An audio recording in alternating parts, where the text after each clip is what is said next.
Ladies and gentlemen, I want to welcome everyone to the 7th Eastern Snowmobile Racing Hall of Fame induction ceremony, where we're inducting 5 more legends of the sport this year. And before we go through the proceedings, I would like to introduce. Let me just say this. You've probably seen the movie The Field of Dreams, where shoeless Joe Jackson hollers out to the farmer, who was played by Kevin Costner, "Is this heaven?" And he says, "No, this is Iowa." I'm going to change that up a little bit. Everybody please yell all at once, "Is this heaven?"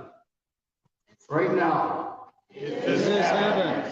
No, this is Lancaster, New Hampshire. This is home to the very first Skidoo snowmobile to come into the United States right here. This is home possibly the first snowmobile race in America in 1962 that happened right here. This is home to the oldest snowmobile club in America that happened right here. And the guy that rode that first snowmobile and the guy that helped organize that first race is standing right here, right now. Paul Crane, please.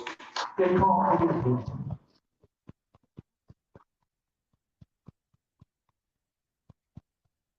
And let me introduce somebody that's very dear to our heart, especially Paul and Marilyn's over there, their daughter Melissa.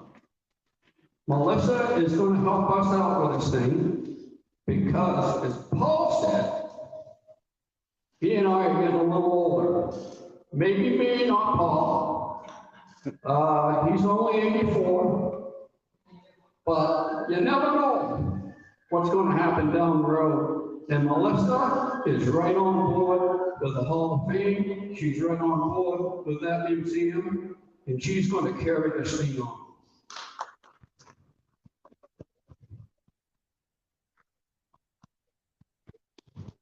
And not only that, she's brave. She takes after her mother. So, with that, she's going to go out and take care of the food for us, which is happening later.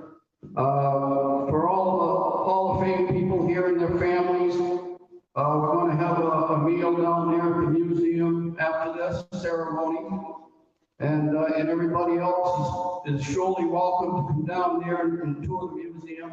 We just don't have enough food for everybody, but we're going to do it for the Hall of Fame people and the Hall of Fame people that are in the Hall of Fame right now.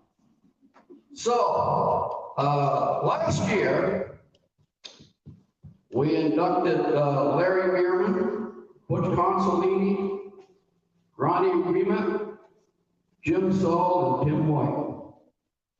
And this year, we're inducting 5 more legends into the Hall of Fame. But before we do that, we've also lost 3 very close people to the snowmobile world. One of them was Mr. Bob Clark, who we're going to miss deeply here. He was one of the guys that worked with Paul Crane here on the very first snowmobile race here in Lancaster, and his entire life was around the snowmobile. He was a mechanic at Roberts Motors back in 1969, but he was a Grand Prix chairman in between time, and he used to work with Roberts Motors. They had a snowmobile racing team there, and he used to work with them. And Harrington King Company Incorporated down in Randolph, Mass. was a Polaris distributor at the time, they were watching Mr. Bob Clark. And they thought that he would probably be a good salesman for them. So they sent another salesman by the name of Ken Russell from Randolph, Mass. to Roberts Motors, where Mr. Bob Clark was on a creeper, slid under the front end of a Mack truck in a greasy one-piece uniform. And he walks up and he says, "Mr. Clark, can I have a word with you?" And Bob slides out from under that Mack truck, looks up. He said, "Yeah." He says, "Mr. Clark, we'd like you to come on board in my company as a salesman." Bob's looking up, he says, "I'm no salesman, I'm a mechanic." Bob Clark never looked back. He decided to try it out. He became a salesman at Hampton King. And when Polaris left them and went to Nelson's Fall out of Poland, he went to Nelson's Fall. And when Bob Clark retired, he was the head area rep from Maine, New Hampshire, Vermont, and all of upstate New York for Polaris Industries. The other person that we lost is Mr. Bruce Dunham.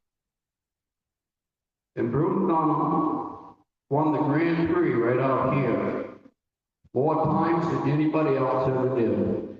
Bruce Dunham was in the top 2% of the highest snowmobile racers at the time he raced. He raced for Timberland Machines for a while, and then he went to Arctic one year and raced for them. And I met Bruce and Mary at our first induction. He and Bob Clark both were the first to be inducted here in 2017. And I can tell you this, Bruce Dunham and Mary Dunham were the salt of this earth. They were the nicest people in the world, and we're going to miss Bruce Dunham terribly. And the other person that passed away is Deborah Keyes, New York racer. And we don't know much about her record, but Bruce Beauregard is going to check her record to see if she's a viable candidate for this Hall of Fame. We do know that her name is on that Kilkenny Cup over there. And we lost Deborah this year as well. So with that, what's that? Bruce just said he has her resume. How's it look, Bruce? So there you go.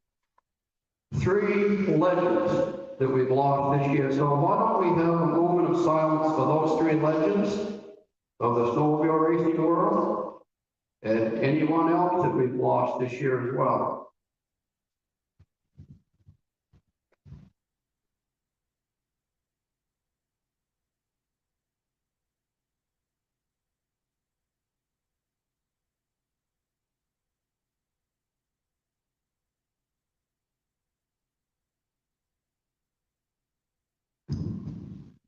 Thank you very much. I want to welcome everybody to this. It is a custom that we've done every year. I want to introduce my friend, Mr. Paul Crane, who I've mentioned before. If it wasn't for Paul, the Hall of Fame would not have a home. I came up with this harebrained idea one night, couldn't sleep. The next morning at 7 o'clock, Sunday morning, I give Paul a call. He had just finished the national show, and I knew I knew Paul would be up anyway.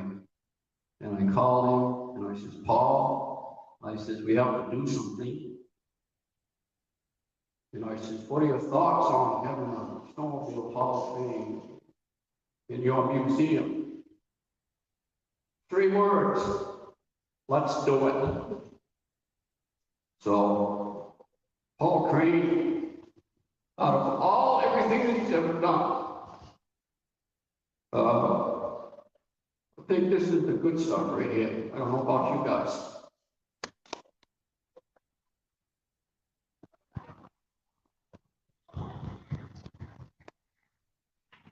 I want to thank my wife, Linda, over there. She's been on board with this ever since. She's helped me out. She's my proofreader, my critic, my everything. She's my life. That's my life.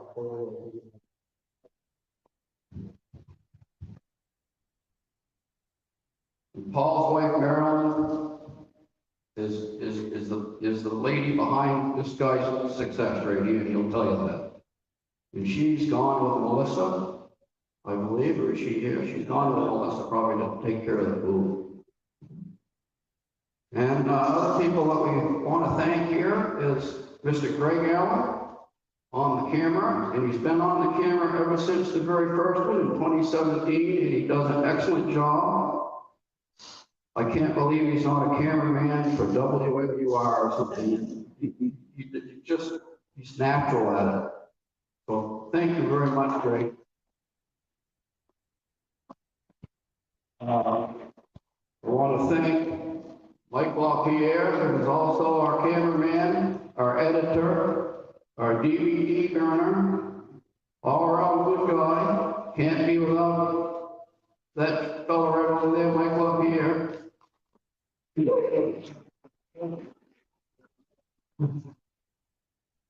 Historian Russ Swenton, the first guy through this building this morning to help out. Russ Swenton is our historian.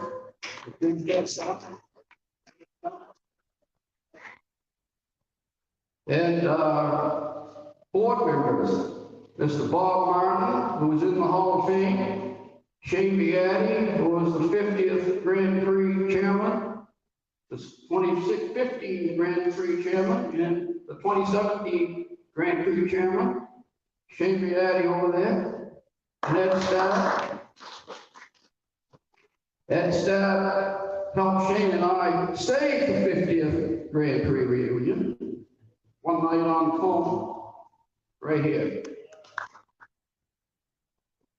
There's the Bruce Morgan over there,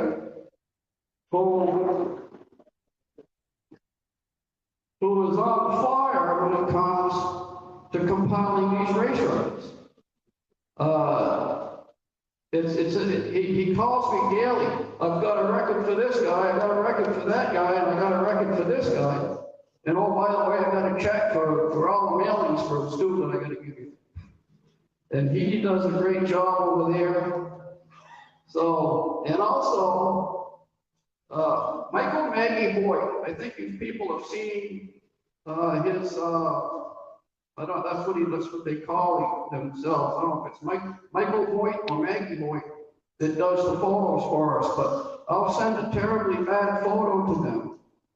And he'll send it back looking like brand new, and he did that for us on these plaques here. So thank you, Michael Maggie Hoyt.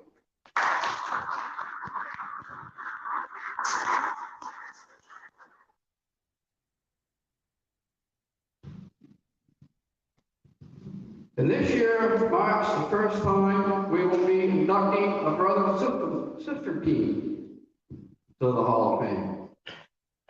And we are inducting a two-stroke guru who did things with small engines that was thought to be impossible. We are inducting multi-World Series winners and a two-time driver of the year. Plus, we have a surprise for one of them at the end of the program. In case you haven't noticed, but it's pretty hard to miss, we got the beautiful Kilkenny Cup over there, thanks to Shane. And Spencer, Spencer brought it in. So thank you for them. It's a beautiful trophy from 50 years ago that you had to win the same event 3 years in a row, and no one ever did. That's how tough it was to win races up here. And also, My wife has a t-shirt table over there and there's some DVDs for sale. I can apologize right now for the price of the t-shirts and the long sleeve shirts. The Hall of Fame makes $5 on each one of these things. Everything has gone. But I can tell you this, when you put one of those shirts on, it tells everybody that you're a supporter of the Eastern Snowmobile Racing Hall of Fame. So please consider that, and consider the DVDs over there. There's the time capsule of the 1971 Grand Prix and the 1973 World Series at Malone, New York on that DVD. It's a beautiful DVD that Mike put together. It's fantastic. If anybody's interested in that stuff.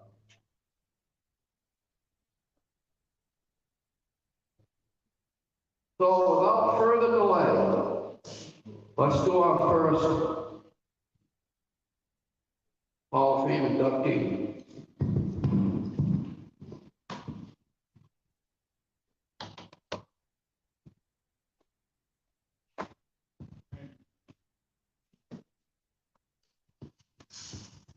Mr. Richard DeSantis.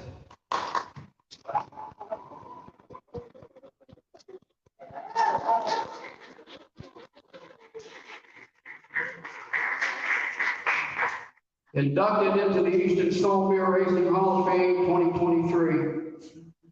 14-year-old Richard began racing in 1974, racing a 340 route on Friday nights at Owl Speedway, Bedford, New Hampshire. In 1975, he began racing in USSA sanctioned events in Junior 2 on rock and Mercury 250s, taking 6 first-place wins and 2 second-place wins, plus grabbing a World Series title for Junior 2 Masters class at St. Paul, Minnesota. Richard entered the men's classes at 16 in stock B and super stock 1, taking 5 first-place wins in B stock with 3 first-place wins and 5 seconds in super stock 1. He was the season's high point champion in B stock, earning number 12 foam bib for the 1977-78 season.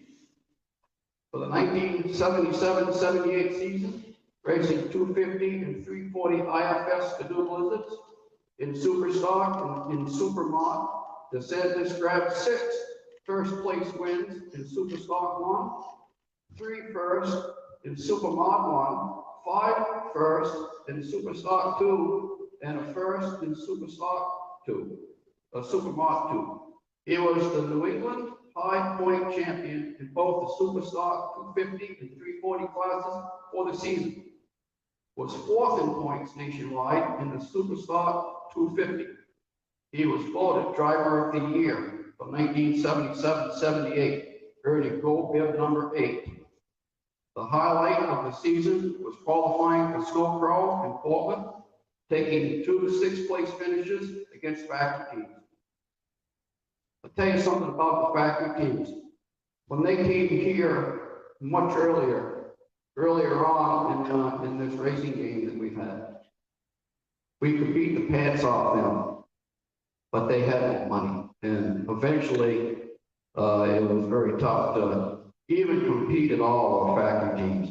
So taking 6th place, pretty awesome. Richard continued his winning ways for 1979, racing Skidoo Blizzards in the 250, 340, and 440 super stock, super mod, and 440X classes, taking many firsts and seconds in all classes. DeSantis tied the track record at Jackman, Maine, held by Bobby Donahue and J.R. Tozier. Richard led most of the 440X race in the Paul Bunyan Open, but came in second to Gilles Villeneuve. That's pretty tough to beat that boy.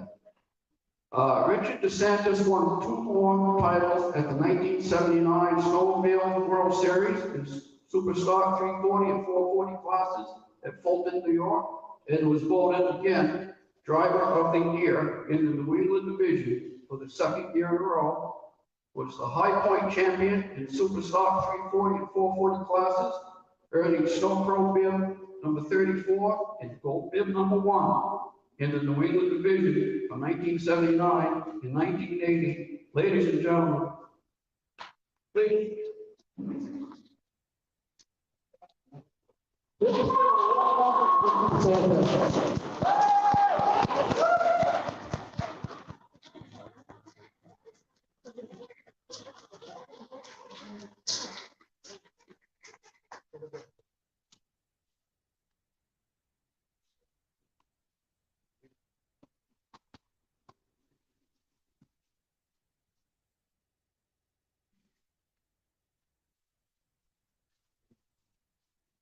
Would you like to go up there with him? Yes, please. You can hold the flag.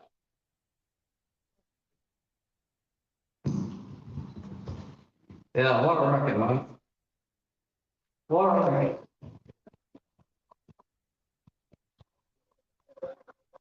What is it about snowmobile races? All these guys are handsome. I'm not getting it. Huh? Look at this. Rich.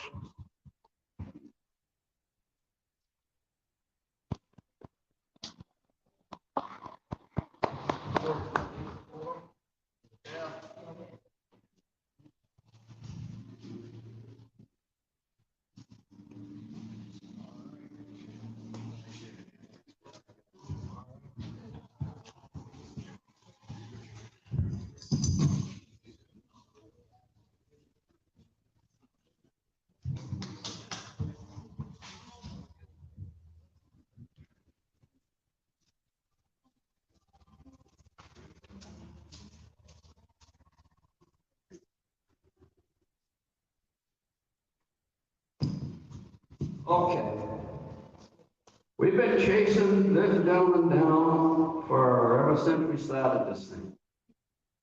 And Frank assured us that he was going to stop work long enough so that he could come up and accept his plaque.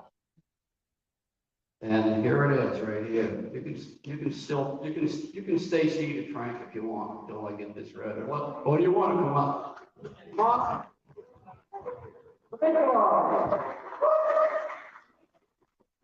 Before I read the flag, I want to tell you a story.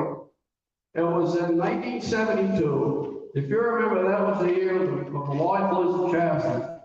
And very few brands were beating those two Blizzards back then. And Bobby Thornton had injured himself while testing his sled. He was looking at the gauges, he wasn't watching where he's going, so he dove into an irrigation ditch behind Timberland machines. He wrecked his knee, broke his wrist, and put him out of commission. So he asked Frank if Frank would drive the baby classes as well as the 440 and the 650 to race his shore. Well, we're out here in the 72 Grand Prix race. I'm on the infield just helping out the day. And Bob came over and he had a stopwatch. I'm over there talking to Bob Thornton. And Frank was up. And Frank drives his sled, and I think it was in the 440 class. He goes up on the very rim of the high bank in 1 and 2. And I mean at the very top, wide open. And then he shoots straight down like this, straight down across the track, and takes a couple sleds doing that. They're racing on the racetrack. Frank is up here, cuts right in front of him. And I look at Bob looks at me, he says, there's no way in hell. Frank was one of the most daring drivers on the circuit, no doubt about it. So, Frank Dodge inducted into the Eastern Snowmobile Racing Hall of Fame 2023. Frank purchased his first snowmobile in 1965, an 8 horsepower Skidoo. It didn't take him long before desiring more speed, so he bought a faster sled and soon went racing and winning at small events around the North Country. Flagman Ted Poynott noticed Frank's talent, told him he should join USSA. He did, and New England Snowmobile Racing had a brand new start. In his first USSA event, Frank took first place in both Mod oval race and speed obstacle. He was hurt in a crash in 1969, but finished in the top 3 positions for most of the events. He entered in 68, 69, and 1970 seasons. Timberland Machines Incorporated came knocking on Frank's door in the fall of 1970, looking to add another top Eastern driver to the team. Dodge again was constantly finishing in the first, second, and third positions all through the 1971 season, earning bib number 132 out of 5,000 active drivers in USSA East. But it was when they sat Frank on the 1972 Blizzards that he would make New England racing history. After team captain Bob Thornton was involved in the season-ending accident while testing a new race sled behind their shop, he asked Dodge if he'd like to race his 295, 340 triples besides the 440 and the 800 class, and he said yes. Frank either won every class he entered or took second, ending the 1972 season with 3,422 points, qualifying him in all 4 classes for the World Series in Ironwood, Michigan. He decided to take only 2, his Mod 3 and Mod 5 sleds. As luck would have it, the 440 wouldn't start for the Class 3 feature, and although he drew for #1 position in Class 5 final, that big 800 triple had so much power and traction off the line, it snapped the triple roller chain off as if it was a bicycle chain. Frank Dodge did something no other New England driver ever did at that time, and that was to win the coveted #1 gold bib for 1973. He raced 4 times in 1973, taking 3 seconds and a win, but a new contracting business was calling, so he retired.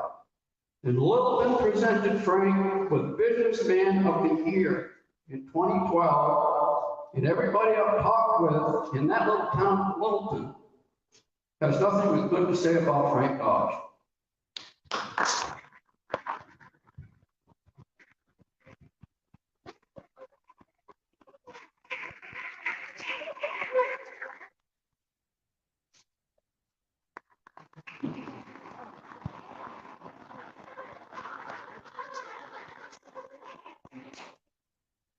Would you like to go up with him?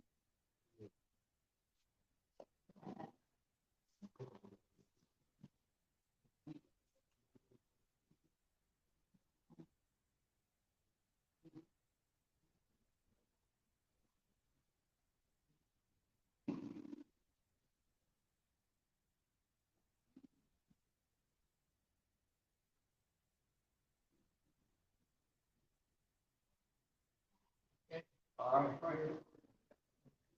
Get back to work now.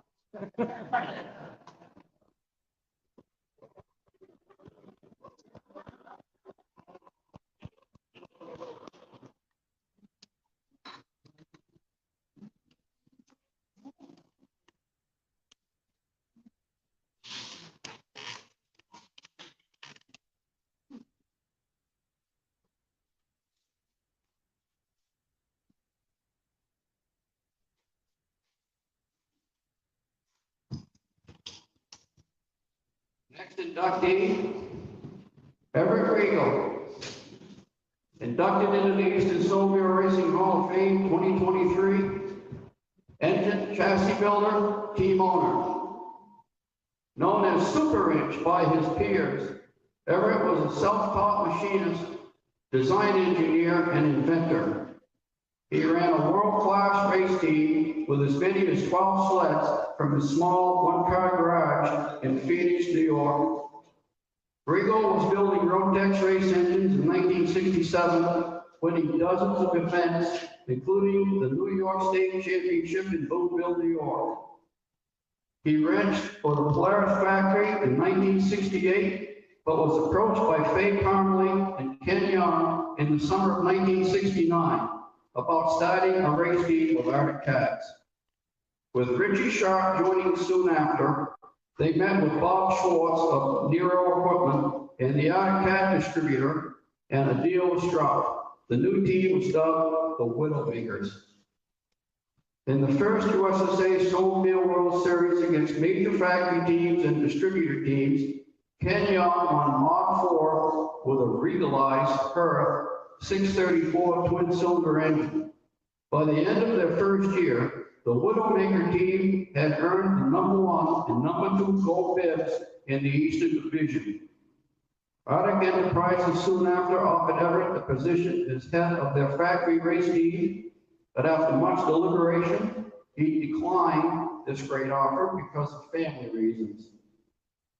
With Wayne Chip Elwood now joining the team, the Widowmakers won Mod 1, Mod 2, Mod 3, Mod 4 at the Oswego Speedway in 1971, winning a combined $4,000. These people were professional racers back then. They were bringing home $1,500 to $2,000 Monday morning if they were very good. These people were professionals. In 1972, Everett's genius was no more evident than when he combined two twin-cylinder engines, a 250 and a 340cc, making it into a 295cc hybrid engine. And in their first race at Marion Lake, Pennsylvania, Ken Young won Mod 1, Mod 2, and Mod 3 with 295. After Ken won Mod 1 with this engine at the World Series in Iowa, it was impounded, and the officials spent hours deliberating before calling it legal for the class. Young went on to win the Pennsylvania State Championship and the #2 gold bib. Ken Young II won the 1974 Junior 1 World Series title in Eagle River, Wisconsin. Richie Sharp was named the 1974 Driver of the Year. After he retired the Widowmakers in 1974, Everett helped his son garner gold bibs number 60, 70, and was track champion at Weeksport in 1975. Never having the luxury of dynos, of high-tech equipment, or highly financed teams, Everett Super Ranch Regal's engines and sled could beat everyone.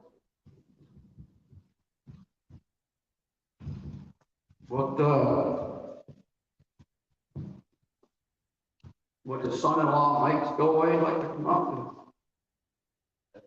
and, have a few words? Oh, I got it wrong, sorry. Yeah, okay. First of all, I want to say what an honor, distinct honor it is to have my father-in-law, Everett Regal, inducted into this Hall of Fame. It's amazing.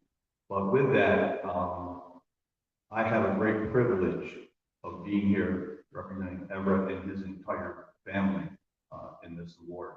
And I've got to tell you, it's been somewhat of a dream. I'm getting goosebumps already, because when I walk in, I've met some fellows that I've only read about in books and never had the opportunity to meet. I met Herb Yancey right off immediately. And then I met Chip Elwood. These were men that I heard of for years. In November of 1972, I met a young gal named Donna Regal. We dated for a little while, for a few months, and she proceeded to introduce me to her parents, Everett and Ida Regal, and the rest of her family. We went on to date some more, and then one night she called me aside and said, "Listen, I need to tell you something. I just heard my dad talking on the phone with some fellows from Arctic Cat, and they're trying to work out some sort of a deal, I spoke about earlier, for Everett to come to Arctic Cat in Beef River Falls, Minnesota, to work on their factory racing engines there." Well, she told me that, and right away I knew, boy, I got to step up my game. I got to get a hold of this young gal before they move to Beef River Falls. And subsequently, that's what happened. I married Donna the next October 13th, which will be our 50th anniversary next month.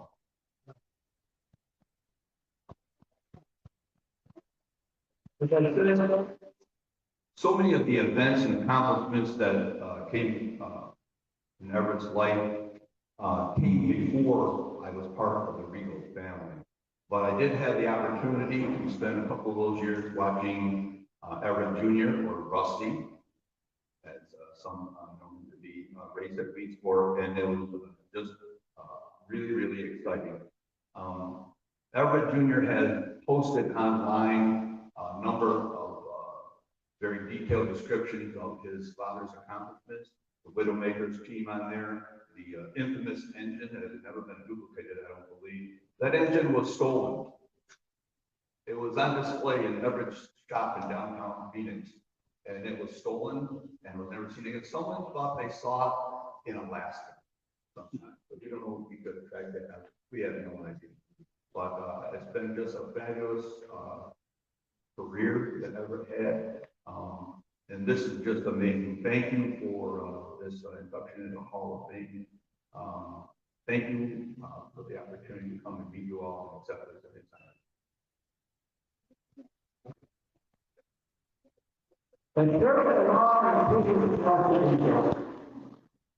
And here's his plaque.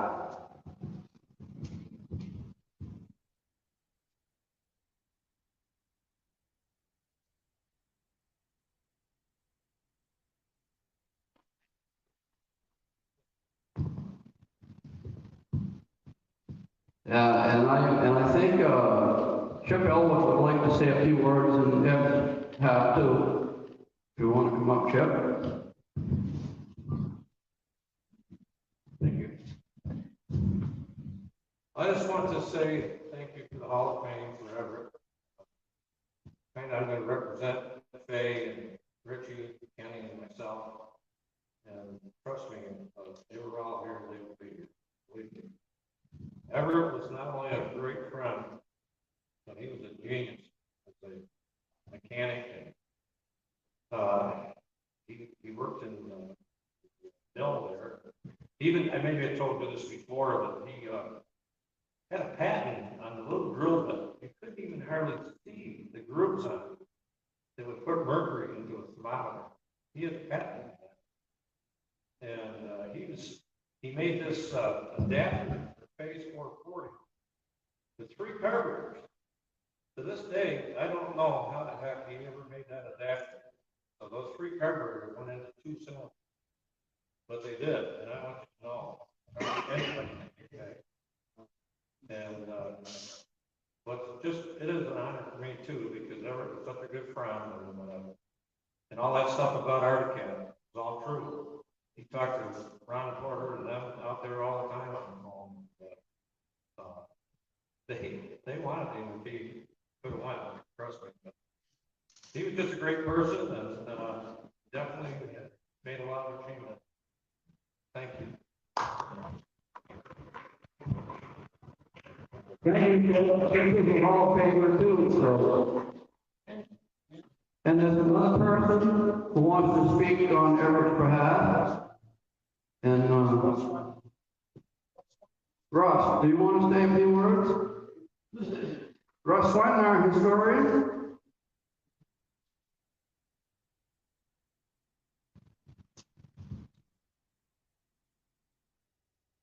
Thanks everybody for coming.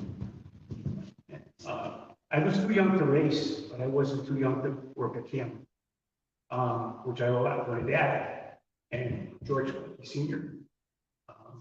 Took pictures of him at a race one time, and he said, "Will you taking pictures of me? We'll take pictures of this." So in my father's collection in 1970, we had a picture that he had from Monticello, which is one of the first races of the season. In fact, the date on the picture was December 1970. When we got all the way up there's no snow anywhere, but they had snow on the track because they brought snowmaking equipment. And while we were in the pits, I looked at this sled that had number 1E on it. And it had 4 spark plugs. I'm 14 years old, but I had never seen a sled with 4 spark plugs. I took a picture of it, and I had it for a long time and never knew who was in the picture. And after, as time goes on, I realized it was Kenny Young's sled, but I couldn't realize who this guy was that was leaning over the sled. So I got a hold of some people and told me to get a hold of us, which is at the time. And he couldn't believe that there was actually a picture taken of his father because no one had a picture of his father. So he asked me if I would send him the picture that he could use on the website. And I said that he could. So years later, on that, I believe it was Rolling Wheels Raceway, when they had a great use of the whiteout and they had racing there on the track that had staff promoting. I ran into Ed Senior and I had a copy of the picture. And I asked him if he would autograph it. And he was so honored that somebody came up to him that not only had a picture, but wanted his autograph. And every year after that, as he got more ill, he was in his little buggy. He had that picture in his buggy, and he always came up to me to thank me for taking that picture until the day he died. I never saw me. So what I decided to do is I wanted to donate this to the Hall of Fame to hang on the wall. It's the signed picture that I have of it.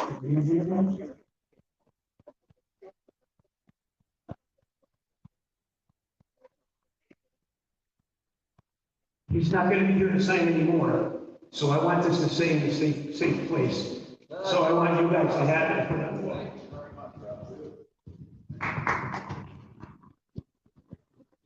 Thank you very much. That's a beautiful picture. This is the original. Wow, It's a little yellow for the years, but it said right in the back, December 1970. That's the original picture. Yeah. So, thank you. thank you very much, Ross. Appreciate it very much. Now, before I go too far, I want to introduce some of our Hall of Famers back here. Got Ed Stack, who I mentioned before, and Lois Lund. If you'd like to stand up, Lois. Lois Lund is the first person to ride a Lancaster snowmobile. He was test driving for Bobby Johnson on the Chaparral project. And Diane Baker, who we inducted a couple of 3 years ago. Paul Montang. Paul Weaver. George Gordon. Thank you for coming. Herb Yancey beside him. Bruce Gorvage. Ron Hall. Wayne Chappelle, we just met Wayne. Raced for 2 teams. He raced for the Widowmakers, and he also raced for Team Able, along with Herb Yancey and Ron Hall. And we've got photos of all 3 of those guys together, and with Bill too. So that was a rare moment, and it was a wonderful thing to get done, wasn't it, Bruce? So here we go. Jacqueline DeWitt Rowland. 16-year-old Jackie DeWitt began her racing career in January of 1971 and tallied enough wins and top finishes to place 3rd in points for the USSA Eastern Division in women's 400cc class. For the 1971-72 season, she won her class at the New York State Championship in Boonville and garnered enough points to qualify for the World Series in Iowa, Michigan, where she was pitted against the best woman racer in the country at that time, Dorothy Mercer. She was a Polaris Factory team driver, beating her in the final and winning her first World Series title.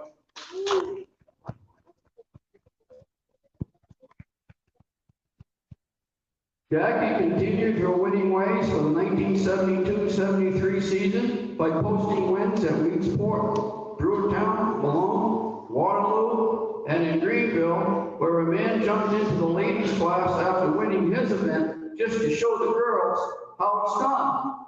But he was the one who was shown the doorway to win. She was leading the World Series final that year on her Mod 1 drop machine when it overheated and she finished 3rd.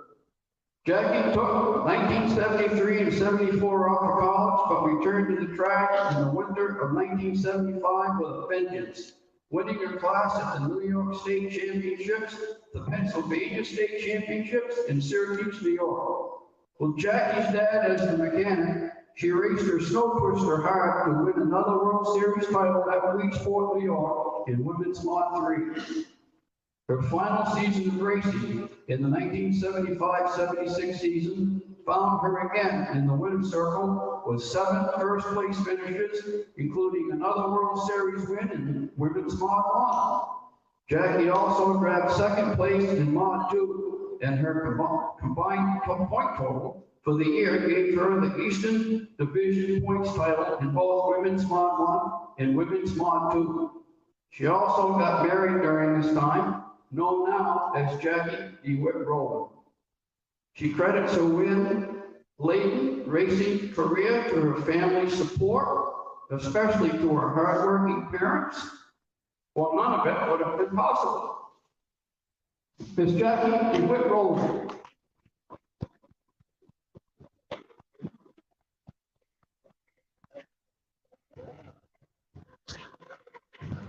So Jackie's son, please come forward.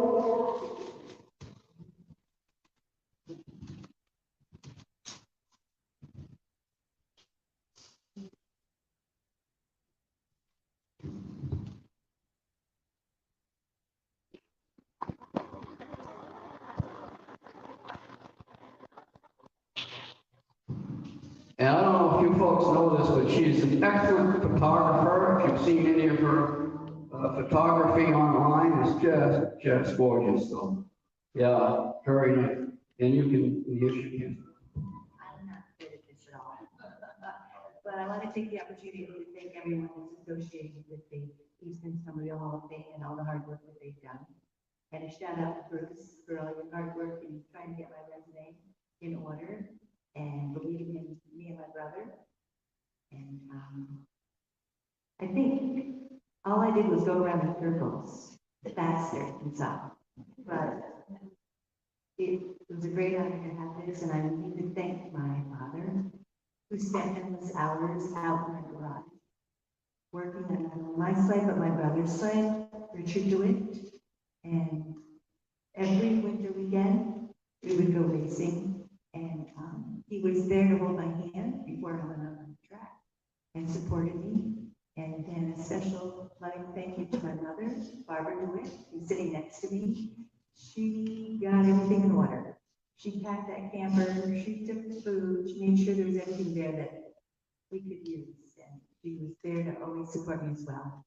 And then I need to thank my brother, who's not here today, but he's in our memories. And also my son standing here, Jordan. Love you, Jordan. And then my partner Lance and my family that came. Thank you very much.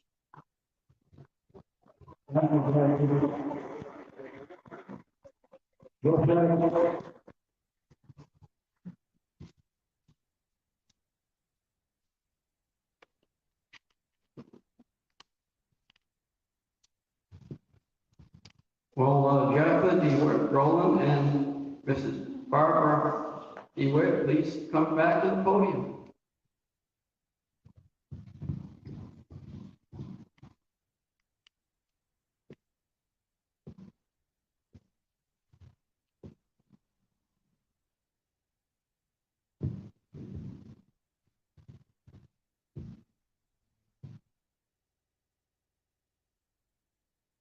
This is going to be tough.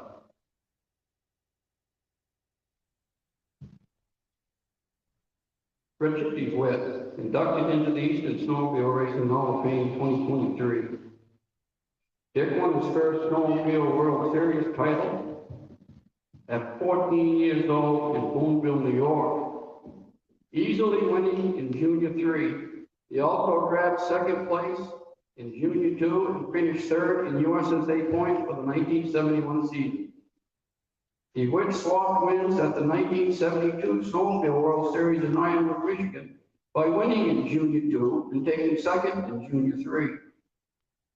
The 1972-73 season for Dick DeWitt was one for the record books. He won 8 first place titles in Junior 2, 6 first place titles in Junior 3, with only 3 second place and 1 third place finish for the whole year. His 802-point lead was 350 points over the second place finisher. Richard topped the season off with an unprecedented third Snowmobile World Series win in a row. 3 World Series wins in a row. Winning in Junior 2, taking third in Junior 3, and was the first person to win back-to-back World Series titles in the same class. Dick entered the men's classes for the 1973-74 season and grabbed top points in men's D stock, second points for stock B, and second points for men's Mod 1. This earned him the coveted number 51 gold bib for the 1975 season. That's like the number 1 gold bib in stock class. Due to the gas shortage, the DeWitt family didn't make the trip to Eagle River, Wisconsin for the 1974 Snowmobile World Series. Richard D. DeWitt never got the chance to wear the top bib in stock racing number 51, nor to ever race snowmobiles again. He was killed in a tragic car accident.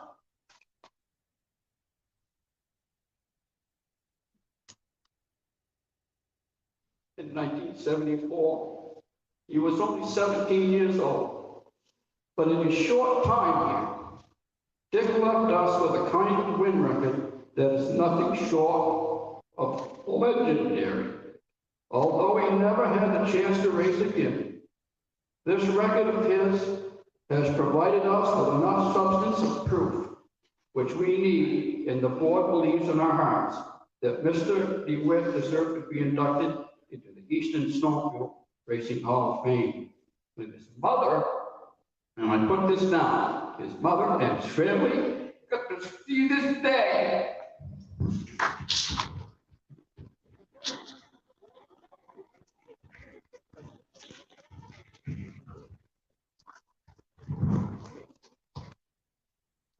This is DeWitt. I can't believe it's got to be so tough. Here's the mic if you want to say a few words.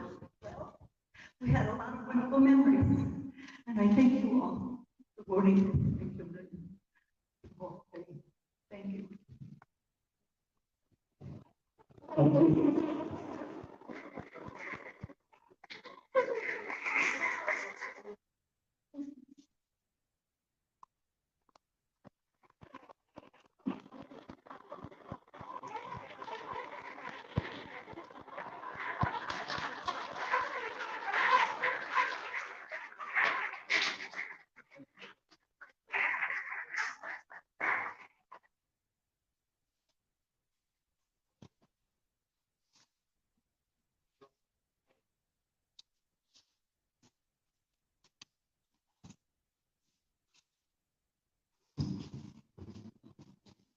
Well, that concludes the Hall of Fame ceremony, and I apologize for my emotions. But it's a tough day, but it's a great day.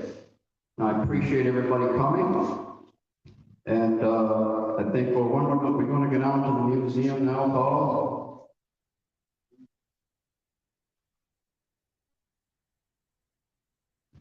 Well, yeah.